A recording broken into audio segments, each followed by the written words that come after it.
Shalom sahabat Bahana, selamat siang. Bertemu lagi bersama saya Yumi Alvin di YouTube Bahana Channel. Senang sekali saya menyapa sahabat Bahana semua dimanapun berada. Apa kabar? Saya berharap dalam keadaan yang baik, sehat, dan bahagia. Hari ini kita akan ngobrol bersama dengan salah satu narasumber dari rubrik Inspirasi Majalah Bahana volume 375. Beliau adalah Ibu Sabaria Sega. Dan Ibu Sabaria Sega akan senang sekali ngobrol bersama kita, membahas mengenai apa yang menjadi inspirasi Ibu dan juga akan menginspirasi kita bersama. Baik, selamat sore pada Ibu Sabaria Sega. Selamat sore, Ibu. Apa kabar, Bu Sabaria? Ya, puji Tuhan, kabar baik. Kabar baik, puji Tuhan. Terima kasih untuk kesediaan waktunya. Bu Sabaria bisa berbagi bersama kami, Bahana, mengenai kisah-kisah yang dialami oleh Bu Sabaria yang menguatkan iman dan percaya kami semuanya. Baik, Ya, sebelumnya apa yang sudah akan Ibu saksikan kepada kami itu akan ada di Bahana, masalah Bahana di volume 375. Dan ini sudah bisa didapatkan di toko buku kesayangan ataupun bisa berbelanja melalui online gitu. Nah, ini ada beberapa pertanyaan dari kami kepada Ibu Sabaria yang mengenai kisah-kisah yang Ibu ceritakan kepada redaksi. Nah, ya, boleh yang pertama, Bu, boleh diceritakan bagaimana awalnya Ibu ini tertarik bersekolah di ICT. Padahal kita tahu ya banyak anak-anak mungkin lebih memilih sekolah di tempat yang lain ya daripada STT. STT mungkin adalah pilihan terakhir bagi anak-anak muda. Dan bagaimana Ibu akhirnya tertarik untuk bersekolah di STT? Silakan ya. Bu Sabari. Baik, terima kasih. Jadi, waktu saya dari kecil, saya memang dibina di sekolah minggu, dan juga kebetulan orang tua saya itu bapak saya dan ada satu kakak saya yang juga adalah guru sekolah minggu. Nah, kemudian saya juga memiliki guru agama Kristen di SD, itu juga menurut saya merupakan sebuah figur yang memang memberikan motivasi kepada saya untuk lebih terlibat dalam hal-hal kerohanian, kegiatan. Nah, waktu saya sekolah minggu dan juga di SD itu saya sering terlibat mengikuti kegiatan anak-anak. Lalu misalnya lomba vokal solo saya tertarik, dan juga bahkan saya pernah terpilih ya mengikuti lomba dari anak sekolah minggu itu yang menyampaikan firman Tuhan. Jadi itu lomba dan kami dapat juara satu, yang berkhotbah. Jadi saya tertarik untuk itu, untuk lebih mencintai yang namanya pelayanan anak. Sehingga sejak SD itu saya bercita-cita, pertama saya mau menjadi seorang pendeta. Nah, Wow. ya terus alternatif kedua ya saya mau menjadi dokter misalnya ya. Nah, tetapi ketika saya sudah sekolah SMP, SMA, eh, ternyata waktu saya tamat SMP rencana mau masuk SPK tidak memungkinkan karena keuangan orang tua, dan akhirnya saya berkomitmen untuk melanjutkan cita-cita saya itu mau menjadi pendeta sebenarnya. Akhirnya ternyata juga setelah saya tamat, orang tua saya tidak sanggup menyekolahkan saya di STT yang ada di Pulau Nias ini. Nah, akhirnya ketika saya menonton televisi, di situ ada tayangan dari Kasih TVRI yang kita bisa menyampaikan kesaksian dan surat, dan saya mengirim surat. Akhirnya dibalas oleh salah seorang, pada waktu itu posisinya adalah Dirjen Bimas Kristen dan orang Nias. Iya. Nah, akhirnya memperkenalkan kepada saya salah satu sekolah teologi yaitu STT Setia Jakarta. Oh, wow. Jadi Ya, itulah kisah ya Bu ya, awalnya bisa akhirnya bersekolah di STT luar biasa ya, oleh karena mujizat betul. dari Tuhan ya. Ya, Diberi. betul, betul. Iya. Baik, kemudian cerita atau kesaksian apa yang paling membekas selama perjalanan Ibu hingga akhirnya menjadi seorang pengajar ya? Menjadi dosen, guru, kepala sekolah, itu bagaimana, apakah ada kesaksian yang paling membekas bagi Ibu Sabaria? Ya, pada waktu sekolah itu sejak SD itu memang baik di sekolah minggu dan di SD di sekolah saya selalu dibina oleh seorang guru untuk uh, belajar itu harus ada prestasinya ya. Jadi puji Tuhan selama SD juga saya biasa saya dapat juara satu ya. Ya, kemudian juga bahwa guru saya itu memberikan motivasi bahwa kita ke depan ini perlu menggantikan guru kita ini.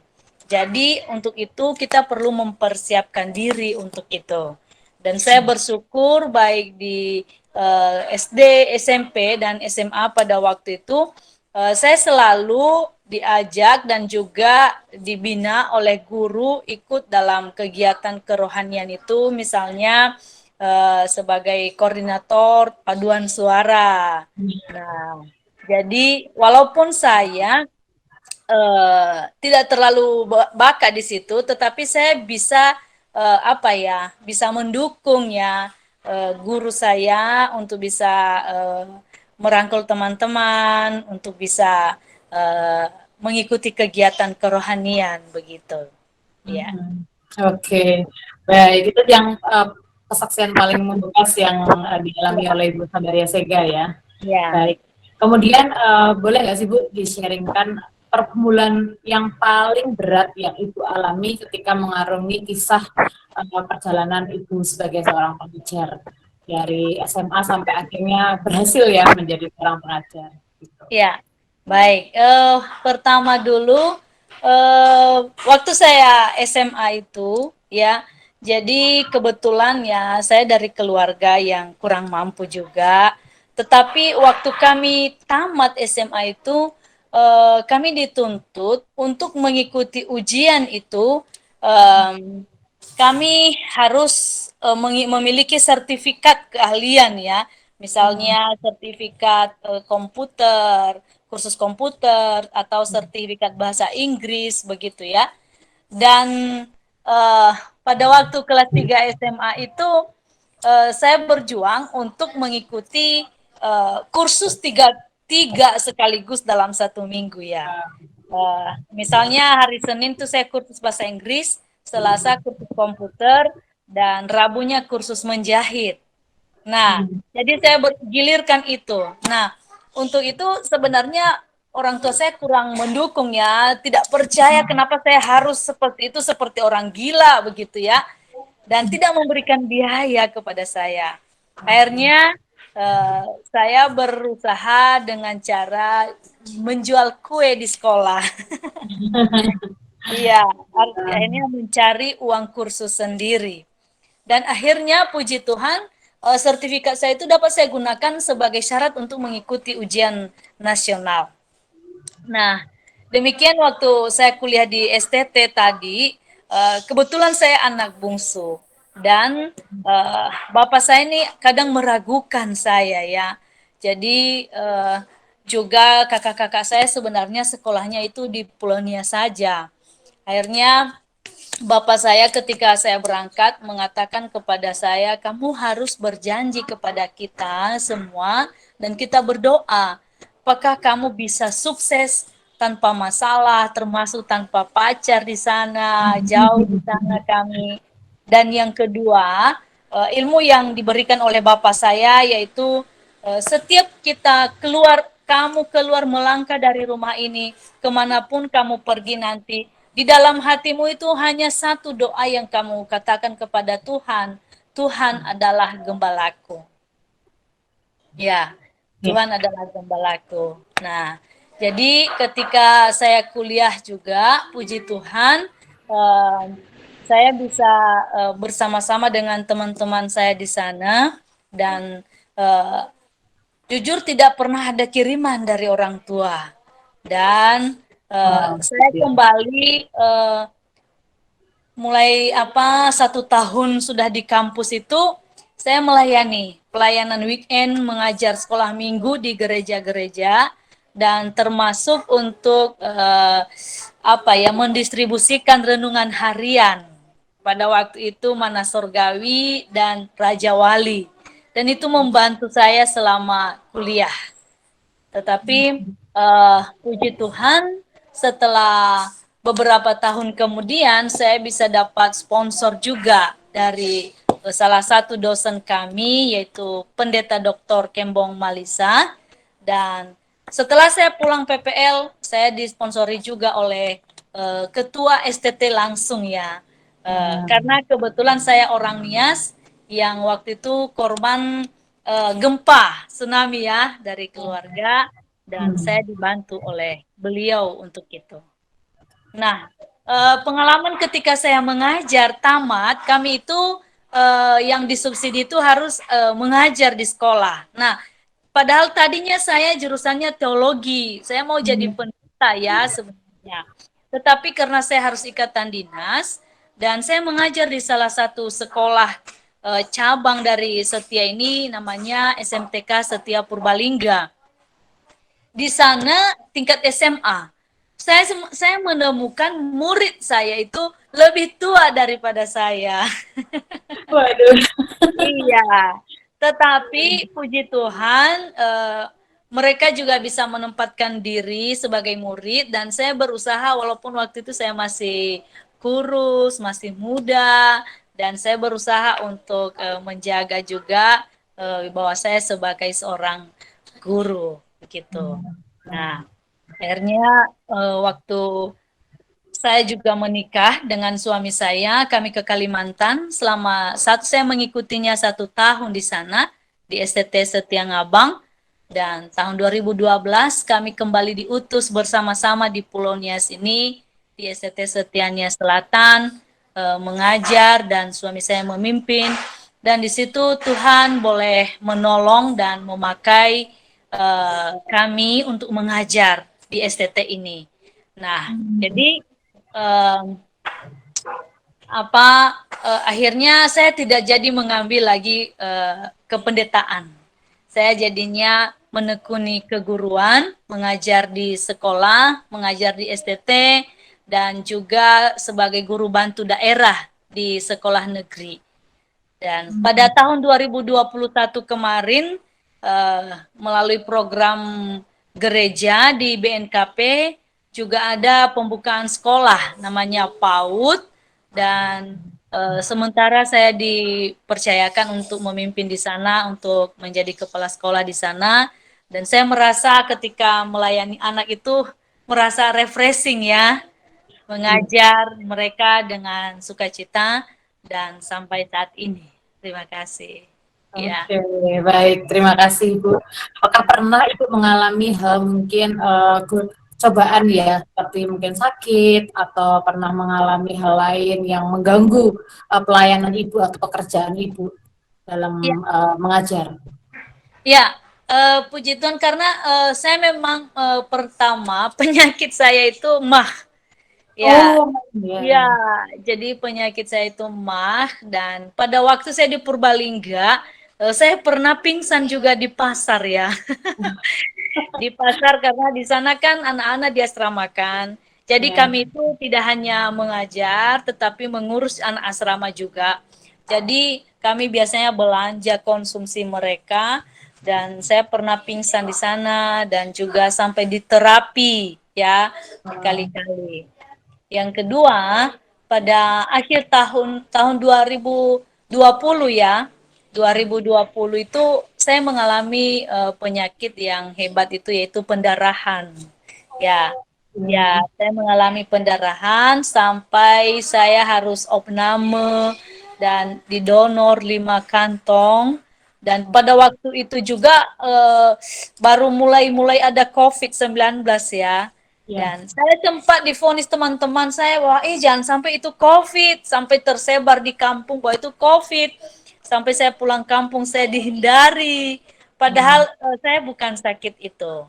Nah, lalu itu sudah diobati, tapi pada awal tahun 2022 ini kemarin itu kembali lagi saya mengalami pendarahan selama 2 bulan, dan saya berobat.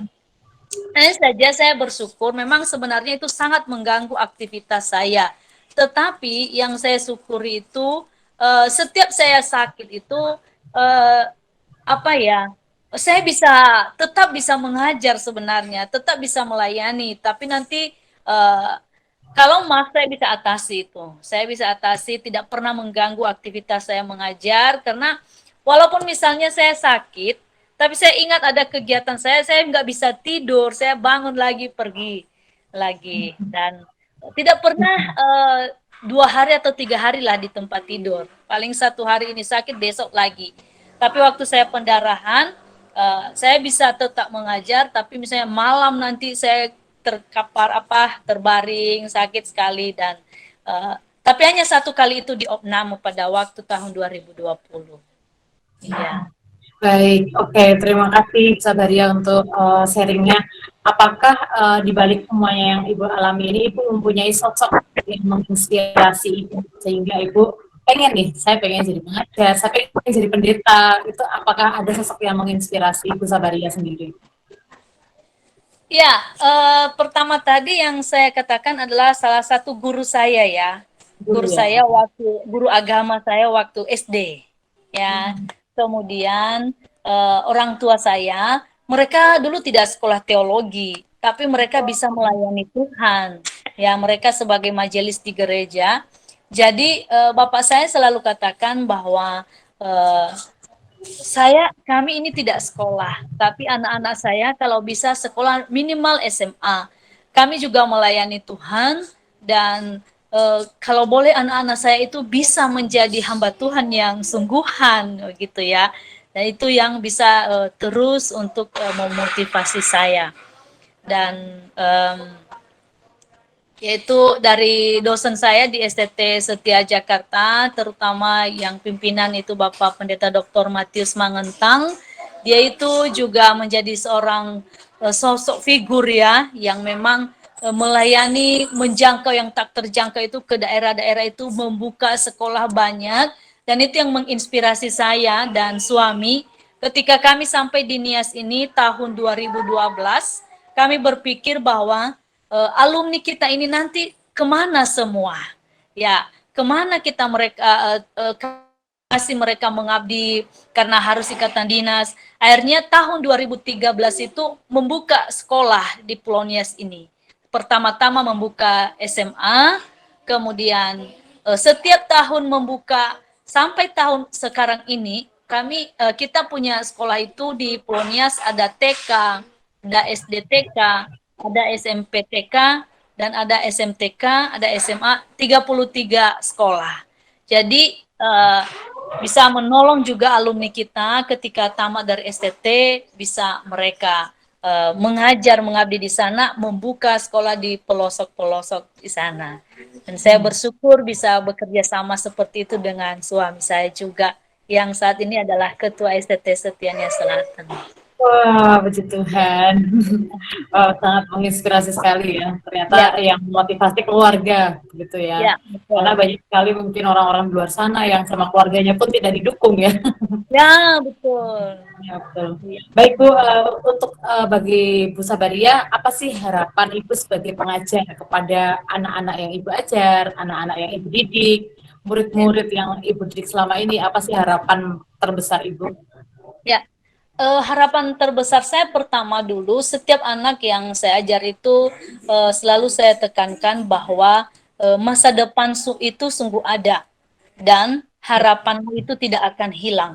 Artinya bahwa ketika kita bersama dengan Tuhan dan kita mau mengisi masa depan, meraih masa depan itu dengan mengisi masa sekarang, menghargai masa sekarang, belajar dengan sungguh-sungguh, dan kita menatap bahwa masa depan itu sungguh ada. Dan kita ketika bersama Tuhan, maka mimpi kita itu bisa kita raih hanya karena bersama dengan Tuhan. Dan lakukan terus yang terbaik, menjadi pribadi yang takut akan Tuhan dan dapat dipercaya serta bertanggung jawab. Ya, salah satu itu yang selalu saya tekankan kepada peserta didik yaitu setia dan taat. Kunci keberhasilan, kesuksesan itu setia dan taat. Dan ketika kita melakukannya itu harus di bawah disertai dengan takut akan Tuhan, karena Tuhan tidak pernah lupa akan janjinya. Dan kita harus bertanggung jawab karena ke depan juga kita akan menjadi generasi penerus, siswa ini, peserta didik ini yang akan menggantikan orang-orang yang ada saat ini untuk juga memuridkan di masa yang akan datang. Iya, saya setuju sekali itu karena butuh regenerasi. Kalau kita tidak mendidik mereka dari awal, nanti mau jadi apa generasi kita selanjutnya ya kan? Ya. Baik, atau ini yang terakhir dari kami pertanyaannya, mungkin Ibu bisa memberikan tips-tips bagi sahabat Bahana di luar sana yang pengen sekali seperti Ibu Sabaria, pengen bisa mengajar, pengen bisa menjadi guru yang baik untuk para anak-anak dan juga menginspirasi orang-orang sekitar. Silakan Bu Sabaria. Oh ya, terima kasih. Kalau saya kita ini selagi ada waktu, kita menggunakan kesempatan untuk melakukan apa yang kita bisa. Jadi kita mesti berdoa kepada Tuhan supaya kita itu diberikan hati yang penuh dengan belas kasihan. Kita memiliki kasih kepada siapapun dan belas kasihan kepada setiap orang, itulah yang memotivasi kita mau melayani, mau mengajar, tanpa berpikir lain atau berharap sesuatu dulu. Yang berikut, kita berdoa kepada Tuhan supaya kita bisa punya mata yang bisa memandang di sekeliling kita apa yang harus kita lakukan. Dan ketiganya, kita berdoa supaya Tuhan berikan kepada kita tangan yang mau melakukan apa yang Tuhan inginkan, dan kaki yang mau melangkah kepada rencana Tuhan itu. Nah, jadi selagi ada waktu, kita gunakan waktu itu untuk melakukan sesuatu apa yang Tuhan percayakan kepada kita. Dan kita jangan memandang itu kita melakukan untuk manusia atau untuk diri kita sendiri, karena semua yang kita lakukan ini adalah hanya untuk kemuliaan Tuhan. Dan kita melayani Tuhan itu adalah hanya sebagai ucapan syukur kita atas penyertaan Tuhan dalam kehidupan kita.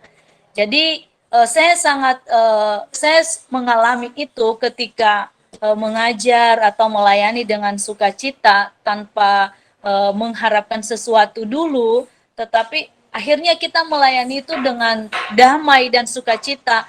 Dan di samping itu atau entah kapan kita tidak tahu, pasti ada saja rencana Tuhan dalam kehidupan kita. Dan saya percaya bahwa ketika saat ini mungkin saya mengajar dan ada generasi yang dipersiapkan untuk masa yang akan datang. Termasuk ketika mengajar di PAUD saat ini, mengapa saya menerima itu, saya katakan bahwa saat ini kita mengabdikan diri kita, dan sedangkan kita sedang mempersiapkan generasi di gereja ini 10 tahun yang akan datang akan memiliki perubahan yang lebih baik dari zaman yang sekarang ini. Iya. Ya, saya setuju sekali. Karena dari dini ya kita sudah menanamkan supaya mereka benar-benar mempunyai fondasi yang kokoh, supaya menjadi generasi yang terbaik ke depannya. Seperti artikel yang inspirasi yang tertulis di majalah Bahana volume 375 untuk inspirasi dari Ibu Sabaria Sega ini mempunyai judul Fondasi Kokoh Generasi Terbaik. Oh, puji Tuhan.